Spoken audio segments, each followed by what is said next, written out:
경동맥 협착증의 개념과 경동맥 내막절제술 안내. 안녕하십니까?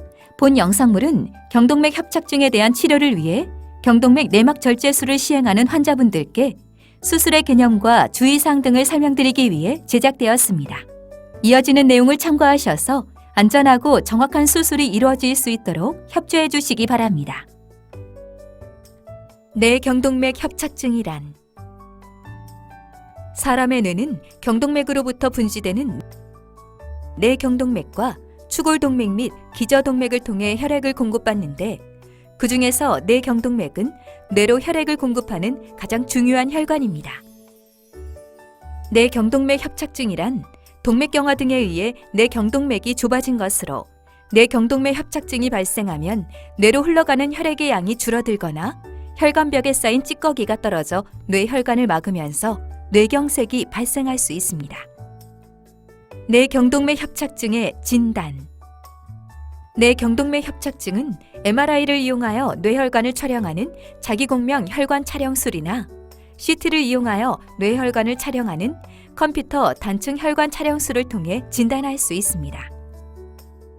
그리고 이상의 검사를 통해 이상이 의심되면 혈관 속으로 도관을 삽입한 후 조영제를 주입하면서 혈관 영상을 촬영하는 뇌혈관 조영술을 시행하여 치료 여부를 결정하고 치료 계획을 수립합니다. 한편 뇌경동맥이 좁아져 있다고 해서 뇌로 가는 혈류량이 반드시 저하되는 것은 아니기 때문에 정맥을 통해 방사성 동위원소를 주입한 다음 뇌로 가는 혈액량을 검사하는 단일광자 방출 단층 촬영술, 일명 뇌혈류 스펙트를 시행하여 뇌의 어느 부위에 혈류량이 저하되어 있는지를 확인합니다. 뇌경동맥 협착증의 치료. 뇌경동맥이 좁아져 있다고 해서 모든 환자가 치료를 받는 것은 아닙니다. 뇌경동맥 협착증을 치료하는 방법에는 약물 치료와 수술적 치료, 그리고 혈관 내 치료 등이 있는데 치료 방법의 결정은 환자의 연령, 증상의 유무나 심한 정도, 혈관이 좁아진 정도, 혈관의 모양이나 위치, 반대편 경동맥의 상태, 뇌 혈류량 검사 결과 등 여러 가지 요소를 종합적으로 고려하여 이루어집니다. 약물 치료. 경동맥의 협착이 심하지 않고 뇌졸중 증상이 없는 경우에 시행되는데 평생에 걸친 경과 관찰과 관리가 필요합니다. 혈관 내 치료. 경피적 풍선 혈관 성형술 및 스텐트 삽입술. 혈관 속으로 도관을 삽입한 다음 풍선을 이용하여 좁아진 혈관을 넓혀주고 스텐트를 삽입하여 혈관을 지지해주는 시술입니다. 수술적 치료. 경동맥 내막절제술. 수술을 통해 혈관 내부를 좁히고 있는 동맥경화성 병변을 직접 제거하는 방법입니다. 수술 방법. 일반적으로 경동맥 내막절제술은 전신마취 또는 국소마취하에서 시행됩니다.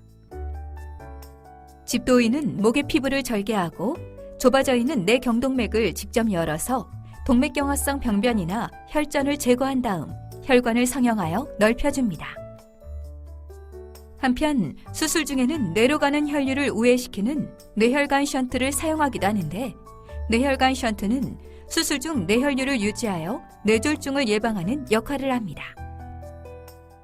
퇴원 후 주의사항. 수술 후 일정 기간 동안은 수술 부위에 혈전이 생기는 것을 예방하기 위해 항혈소판제를 투여합니다.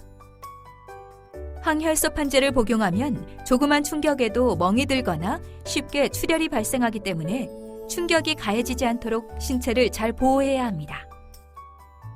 수술 상처가 햇빛에 노출되면 검게 변할 수 있으므로 선크림을 바르십시오. 고지혈증과 당뇨병, 흡연, 고혈압 등은 경동맥 협착증을 일으키는 대표적 원인 인자이므로 지방이 많이 든 음식을 피하고 혈압과 혈당을 조절하며 금연과 적절한 운동을 하는 것이 좋습니다. 퇴원 후 병원을 방문해야 하는 경우.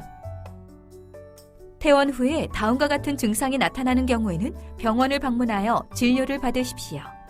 38도 이상의 발열과 오한, 수술 부위가 붉게 변하거나 붓고 통증이 나타나는 경우, 수술 절개창에서 피나 고름 등이 배출되는 경우, 퇴원 후 구역질이나 구토가 나타나는 경우, 처방된 진통제를 복용한 후에도 통증이 지속되는 경우, 수술한 목이 붓거나 심한 두통이 나타나는 경우, 기침이나 호흡곤란, 가슴 부위의 통증이 나타나는 경우, 어지럼증이나 의식 소실, 안면 근육에 장애가 나타나는 경우, 수술의 합병증, 수술 부위 합병증, 수술 부위에 출혈이나 감염, 통증 등이 나타날 수 있습니다.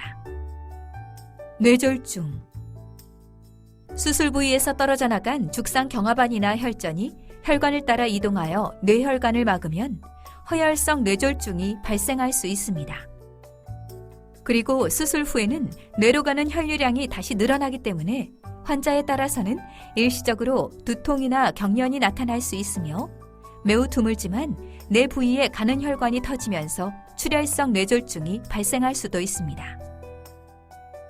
신경 손상, 수술 과정에서 목 부위에 위치한 미주신경이나 설화신경이 손상될 수 있는데 그로 인해 쉰목소리나 변성이 나타나거나 물이나 음식을 잘 삼키지 못하는 연화장애, 흡인성 폐렴 등이 발생할 수 있습니다. 하지만 이러한 합병증은 대부분 수개월 후에 호전됩니다.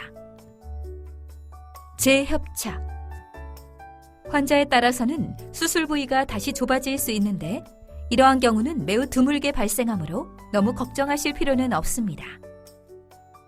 지금까지 경동맥 내막절제술에 대해 설명드렸습니다. 감사합니다.